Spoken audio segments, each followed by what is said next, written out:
Well, hi, everybody, and welcome back to the Ascension Playground.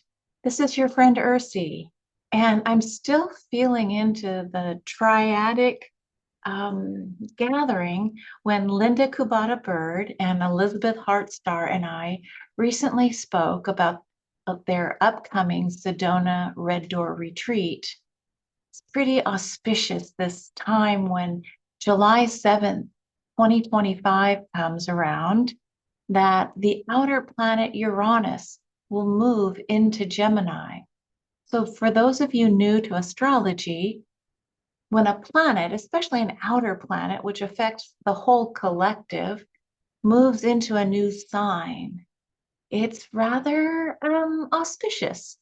So, Uranus moves into a new sign every 7 years. What makes 2025 so interesting, though, is that just about all of the outer planets have changed signs. And so the rebel, the Great Awakener Uranus on July 7th, 2025, will move into 0 degrees, 0 minutes of Gemini, moving us out of the Taurian Uranus experience. Okay. So we're going to go from fixed Earth, Taurus, into the mutable air of Gemini. And Gemini represents the mental thinking, our communications, our conceptualization, our love of learning. It's the twins talking about all things and the wonder of it all. But it's this idea of the two forming a communicative back and forth. Some say the sign of Gemini is the jack of all trades and master of none because there's such a delight in the learning, especially the early learning. We're not talking PhD level, that's Sagittarius. But Gemini is ruled by the planet Mercury or Hermes.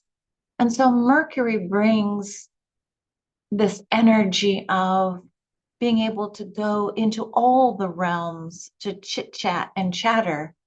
They can go, Mercury is one of the few beings that can go up into the celestial heavens of Mount Olympus and into the very inner earth of Hades.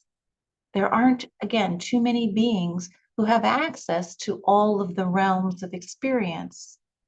So we look at Uranus, the Great Awakener, this outer planet, moving into the sign of Gemini. I put together a little bit more of a slideshow for you as we try and parse out and understand, well, what does it mean to me?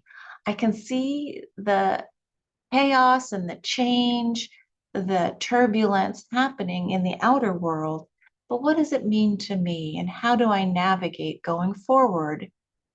For me, this idea of the Great Awakener, Uranus is the ruler of the sign of Aquarius, and that typically represents the 11th house. Uranus and Aquarius are more fixed air. So we're having fixed air move together with Gemini, mutable air. It's this, let's talk about it. How do we conceptualize or think about how to create, let's say, the new Earth? What would that look like? Chitter, chatter, chitter, chatter. But the dream comes in, the imagination comes in, the childlike wonder of imagination comes in with Gemini and Uranus. So here I have a slide that I wanted to remind myself and perhaps you that the year 2025, this is the Chinese New Year or the Asian New Year that ties to the moon, not the Gregorian calendar that is more solar based. So this year of 2025 is the year of the wood snake. So we knew this year was going to include and embrace profound transformation. The snake needing to shed its skin to change so that it could grow. We knew this year the snake was going to bring in the element of wood, wood represented by the tree, whose roots go deep, deep, deep down into Mother Gaia, and whose branches basically open and celebrate all the stars in the heavens, keeping watch at night with that celestial starlight.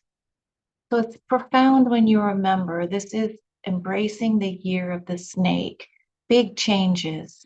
And again, interesting that so many of the outer planets have all been changing their signs, and here comes Uranus. So we want to thank the snake. We call in now the archetypes of the twins, and we call in Uranus.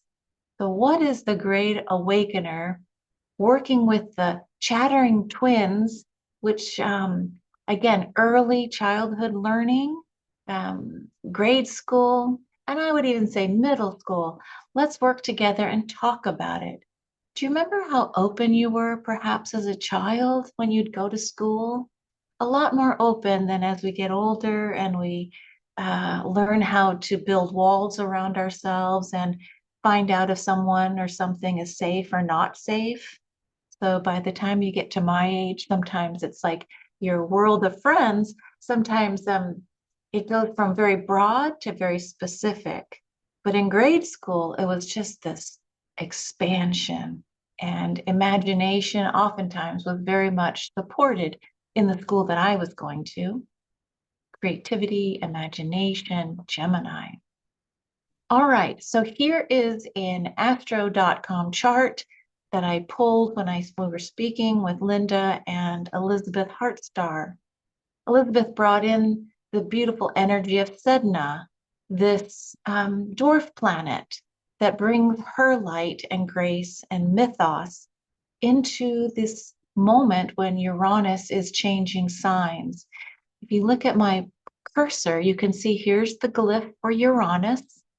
Here's the glyph for Taurus. And so Uranus is now on July 7th, 2025, moving right into the 0 degrees point of Gemini. All right, here's Sedna, and here's the beautiful energy of Venus. So we look here and we say, oh, they're combining their energies, forming a little stellium. So Uranus with Sedna, whom Elizabeth Hartstar calls out as the divine feminine. Remember, she's the Inuit goddess who father betrayed her. She was trying to climb back in the boat. Dad, save me. And he said, no, you have betrayed the family. He cuts off her fingers, pushes her back into the ocean, where her body then turns into the dolphins, the whales, and the sea creatures. So there's that archetypal story of pushed away by the patriarchy, the father, and bringing that Sedna energy of transformation, because then it turned into the life of the sea with Venus and the Great Awakener. And they're working right opposite the moon on this day. Okay, but not to be overlooked, we can see this gorgeous trine with Pluto. So if you go here, Uranus will trine the planet Pluto in Aquarius. Okay, so right here, and we see Pluto as the god of the underworld, big transformation, sex, death, rebirth. So today's focus, though, is on Uranus. I just wanted to show you what this chart looked like, and we hold the idea that the divine goddess energy working with the moon and Uranus is quite potent on July 7th. So please, if there's any time on your calendar to set for sacred meditation or just pausing for contemplation, it's going to be quite auspicious on this date. So if you're up at 7 a.m. on July 7th, 2025, let us know what happens, because it feels like the drums are beating. Then I created this star portal date for the 7th using Julia Balaz's calculator. As many of you know, I'm a certified practitioner within the Quantum Soul Guidance Galactic Astrology group. And here we see Uranus, 0 degrees, 0 minutes. Here's our beautiful Venus. Here's the sun in Cancer on July 7th. So the Cancerian light will be just broadcasting through our sun. Wanted to show you that. But then here's where it gets interesting. I put in the conjunctions for the stars in the heavens for this date, and I wanted to talk a little bit more about what I was seeing. So on July 7th, we're going to see the brightest star in the heavens called Sirius A. Sirius A, because there's a Sirius B and a C, but this is the brightest star in the heavens. And according to Bernadette Brady, Dr. Bernadette Brady, astrologer and researcher, she says, based on her work with the Egyptian mythos, that Sirius A represents the fire of immortality. So this fire of immortality metaphor, combining with the sun, our brightest star, shining up for Sedona, the 12th house. Interesting, working with Cancerian energy, the mother. But more important, when we look up here, we see Uranus, and wouldn't you know it, here's all these Pleiadian star sisters coming online to help support this very special day. When I was talking to Elizabeth and Linda, I was like, my God, the whole story of our galactic heritage that we learned through Lisa Royal Holt and her channeling of her future self and her channeling with Germaine, this collective consciousness who helped create her card deck. In this collective consciousness of Germaine is basically all of our integrated selves. In other words, higher selves forming a collective. So we see the Pleiadian star sisters coming in and working. So in the Pleiades, we understand this idea of love and light, the special seven sisters working on the 7th of July, the 7th month. Okay, so quite auspicious. Electra, Pegeta, Maya, Alcyone, and Pleione. So Alcyone is oftentimes looked at as a star portal point.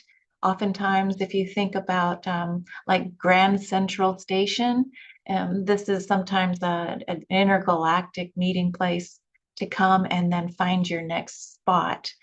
So that's a little bit of galactic spiel.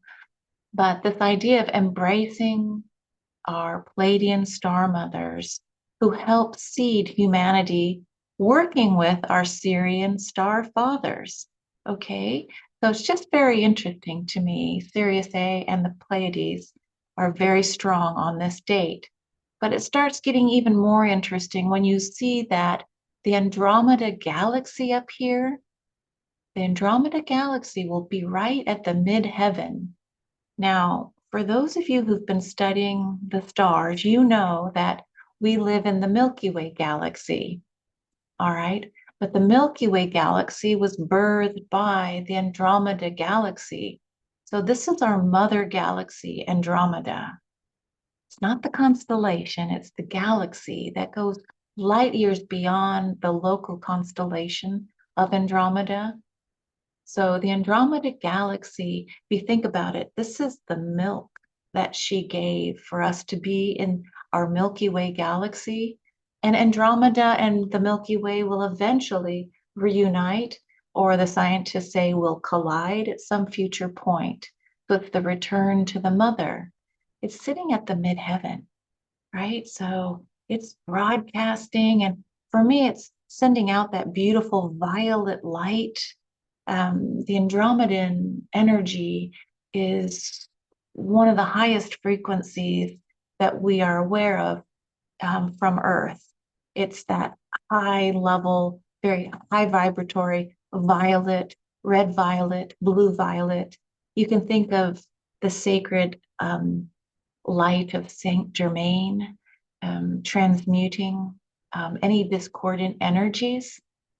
But the Andromeda galaxy is showing up, I think, to help us remember there's another consciousness that we can move forward. So right now in 3D, we're working with duality and polarity. It's the yin and the yang. It's the dark meeting the light. And so this friction encourages expansion. Without the collision, there is no growth. We just kind of stay static. So the Andromeda Galaxy, again, according to Lisa Royal Holt, is this idea that beyond duality consciousness is definitely unity consciousness. And then there's the Andromeda consciousness, which is everything is in flow state. I have to learn to trust and surrender. And for those of you listening who have a very special connection to this galaxy, it's Vertex M31. Yeah, trusting, surrender. Everything changes all the time. Nothing stays the same. So eventually, this is where our evolution is moving us toward, to not just work with the singularity of here I am, me and my ego, singular, as Ursula. Instead, it's me working as a group, Andromeda Galaxy, a collective, but we're going to experience a flow state. And yeah, so it's not just about contact with specific, let's say, starseed families, but it's more about expanding into a new paradigm and a new way of thinking about yourself and experiencing the now moment, right? Andromeda consciousness. All right, so who else do we have here? We have Altair right next to and conjoining with Pluto.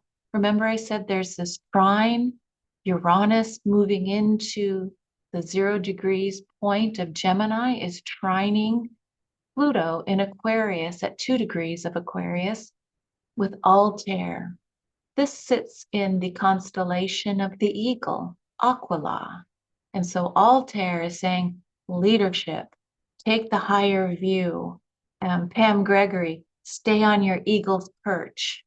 But it is about leadership and Pluto bringing us down, down, down into the earth, only to go back out to perhaps and like a toroidal field, coming out to see the broader expanse.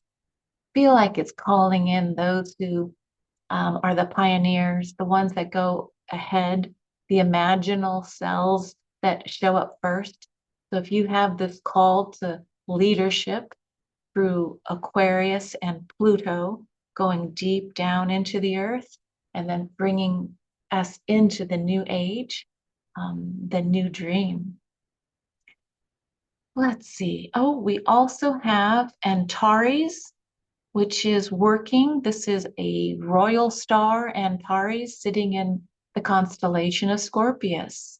So when a royal star shows up, it's like one of the watchers, there's 4 of the whole heavens.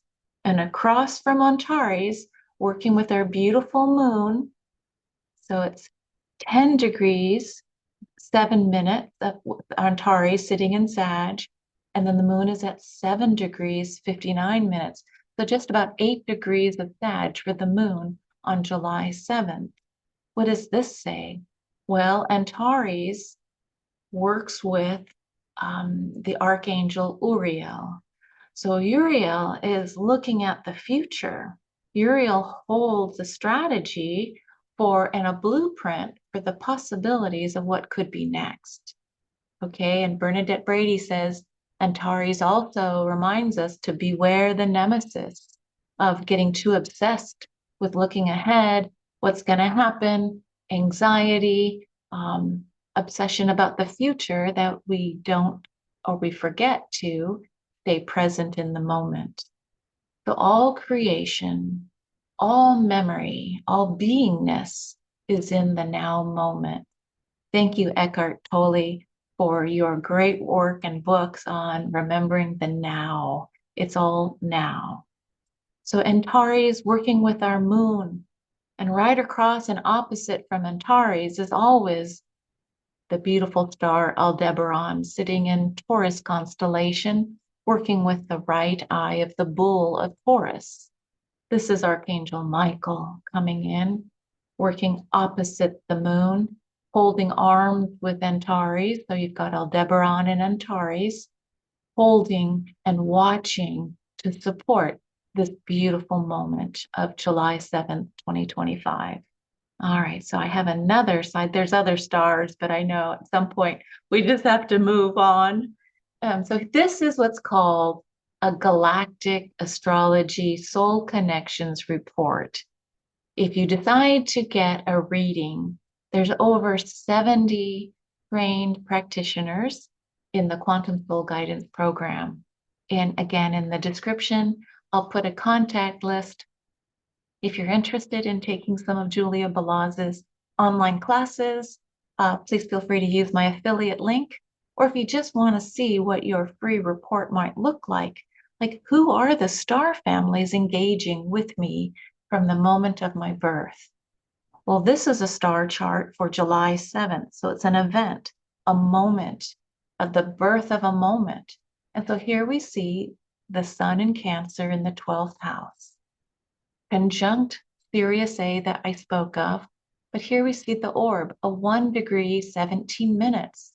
So if you imagine in the moment of Sedona, and then you go out into the heavens, and you think, wow, only 1 degree, 17 seconds by conjunction. It's a really tight orb.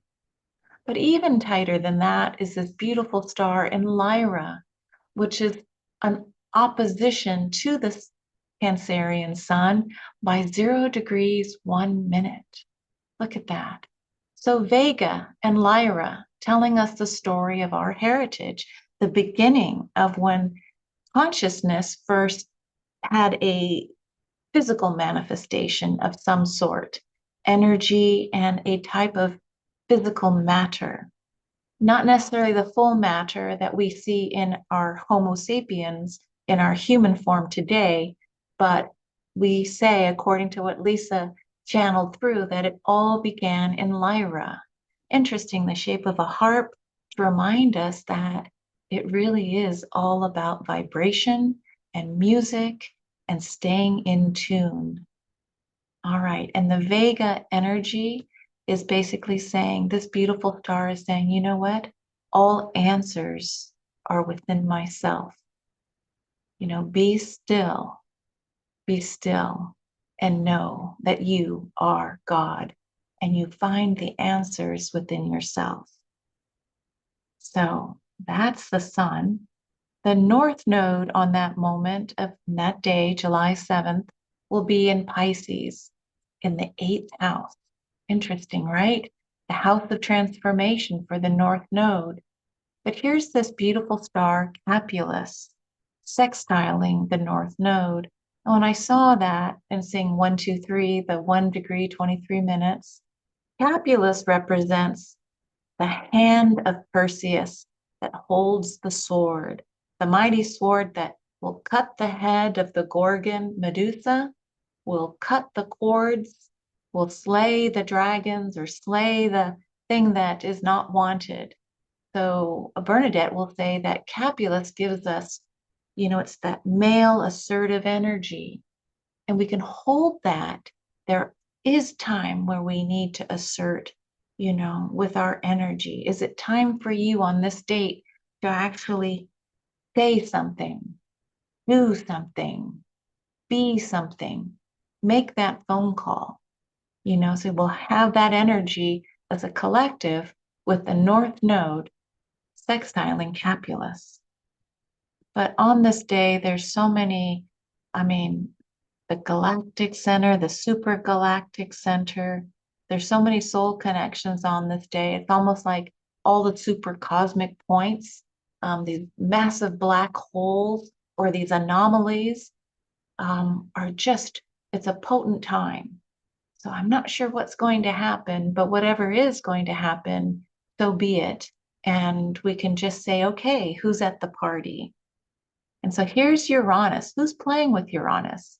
I've already mentioned the Pleiades and many of the sisters, but the fun one I would say is really looking at Alpha Centauri. And I was listening to JJ Hertak and his wife talk recently about Alpha Centauri and it being the closest star to Earth. And I know that in starseed lore, Alpha Centauri has its way station and other portals or doorways that it comes and brings in other star nations. But when I read this working with Uranus and Gemini in the 10th house, metaphorically, it is carrying the priestly energy of the centaur who is bringing a gift to the altar. So it's not the drinking, rambunctious, out of control centaur, half man, half horse, half beast, but it is the one that is really wanting to make an offering. And so that's going to be working with Uranus, the Great Awakener. And it's carrying the vibration of the 12 because it's 0 degrees, 12 minutes in opposition to Uranus on that moment, 7 a.m. on 777. Interesting. I did talk with Elizabeth and Linda about Fiat in Pegasus. This is the star that is still holding the 0 degrees Aries point. You can see Fiat at 29 degrees, 43 minutes. It's so close to Aries, right? But eventually, as everything moves and shifts, we will get to the Aquarian age. It's just we're working with the Pegasus, the flying horse of Jupiter. And remember I said that we're in the year of this wood snake of transformation? Well, if you know the story of Pegasus, you have to include Medusa. So from the blood of Medusa sprang forth Pegasus. So we look at the most vile creature, snakes that would turn you to stone on the woman's head. And before she was so hideous, she was fair and beautiful, right? So her story, Medusa's story, is all about death and transformation. So we look at the star working with Uranus on this pivotal date, Fiat, at 0 degrees, 17 minutes in sextile. So bringing harmonious energy to this profound moment. Fiat, thank you, holding the 0 degrees Aries point for the collective, this winged horse. And I should say, they're saying to me, the winged horse of Jupiter. It's all about expansion and faith and leadership, right? So what is going to happen in expansion and awakening? Maybe there will be insights into how do we expand into this newer way of thinking about ourselves? That's what it feels like to me as I'm tuning into this energy. And then lastly, again, using Julia Blaz's calculator, you can see here's Lilith working with the Shapley attractor, right? So dark moon Lilith, and we have Chiron. Look at how many soul connections are working with Chiron. But the part of fortune in the 5th house of Sag conjunct the galactic center by 0 degrees, 30 minutes. That's a powerful point to work with our part of fortune. So this Arabic part represents where will we find our blessings on this date, on this most auspicious date? The blessings coming through the galactic center. This is something that if you ever wanted to get spiritual downloads, you hear about Ra Uru Hu having downloads in Ibiza to give us human design. You hear about Richard Rudd having spiritual downloads and bringing us gene keys, building on human design. If you want to sit in the energy of the part of fortune and receive the blessings, tune into the galactic center. And by just seeing this 0.30, to me, it feels like a triad. So you can call in 2 of your favorite starseed families. You can call in your cat and dog. You can call 2 of your friends to create a sacred trinity. This is a deep geometry that goes back to Father, Son, and Holy Ghost, or Divine Mother, Divine Father, Divine Child. Whatever the metaphors are, the triad working with the blessings of the day and the galactic center. Fascinating. Sextiling Shapley and squaring the supergalactic. I would just say potency and potential on this auspicious 7-7. And then I just had to bring in this beautiful picture. As you Google image and search for stars above and below, this one came forward. I'm forgetting exactly which star it is, but just the rings of what's coming. This is perhaps dust. The star is in the center, forming this golden orb. In fact, I'm hearing it doesn't matter the name of the star. It is the energy that wanted to come forward in this golden orange light, right? So for me, it feels like the Christos, the golden orb of Christ. And that is the cosmic love of Christ that I'm talking about, Christ consciousness. I'm going to stop sharing.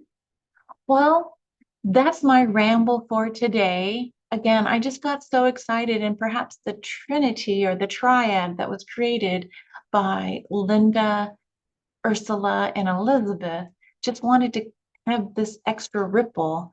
And as I look, I forgot I am wearing an Andara. It's an Andara crystal that I got from Peggy Black.